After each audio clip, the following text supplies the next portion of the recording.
And good evening, Dennis, and all the listeners. 77 on the 1958 L2000A Lincoln 5-channel 6-tube and non-amplified D104 from 1953.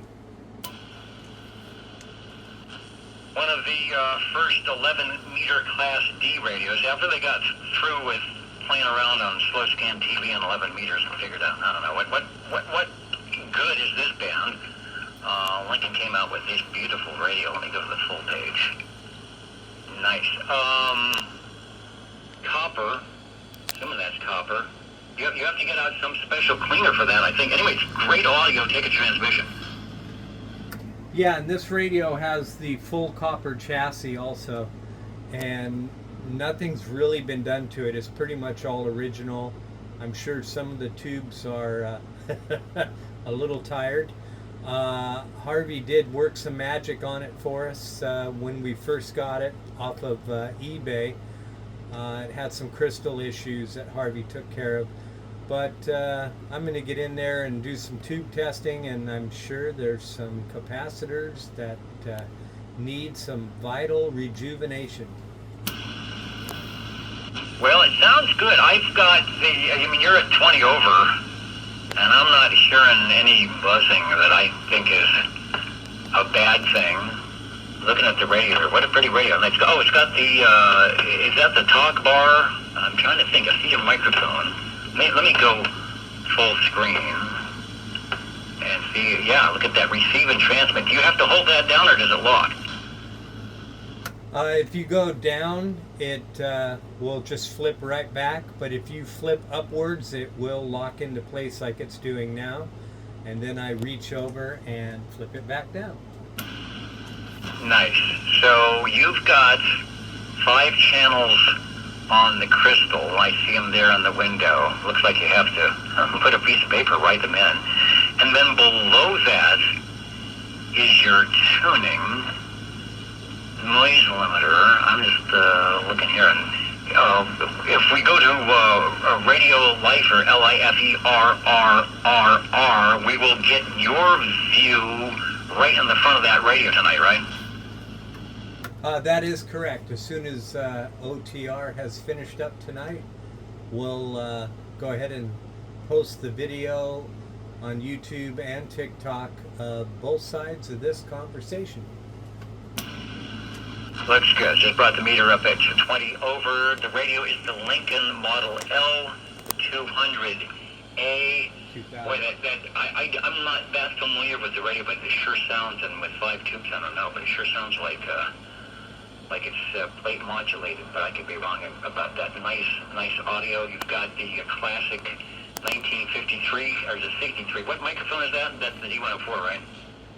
This is the non-amplified D104, and this is also a good old girl 1953.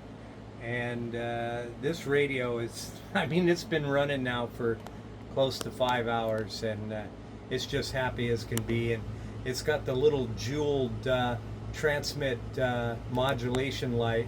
So in transmit, it's kind of a magenta purple color, and at the same time, it's got an orange light that gets brighter and dimmer as the modulation goes through.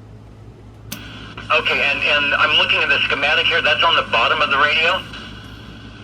That is correct. It comes with a full schematic and the tube complement on the bottom of the radio.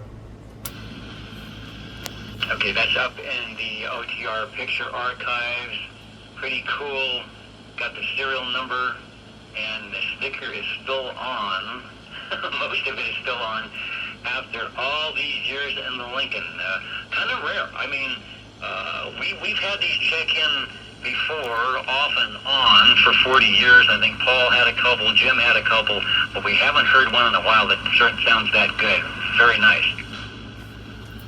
Yeah, it's really cool when you sit here and you're listening and looking at the radio, and you're thinking, wow, some guy in 1958 fired this thing up, and was just ecstatic and dancing a jig just like we do every time we get to get out here and talk on it. That's great for 5 tubes. I think what are the 7-tube radios like the Hustler and the Hallicrafter CB3A. You can pull out a couple more tubes and still be good to go. Push the talk lever. Power supply. Are you plugging into the wall? You running around the 12 volts or 6 volt supply? How are you getting that on? She is on the Variac, and the Variac right now is sitting at 118 volts. She's plugged right into it.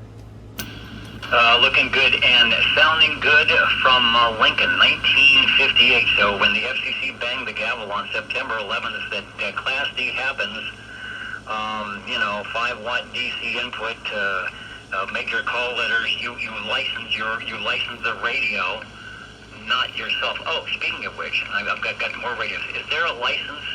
Sometimes the old radios, the guys would put the license right on the radio, but it looks like it's fallen off. Yeah, it looks like it had some indicator on there, probably, base station number 2 and its call sign, or base station 1, or, the kitchen radio with the call sign, I don't know. But it wasn't there when we got it, but you can see remnants of something they had on there.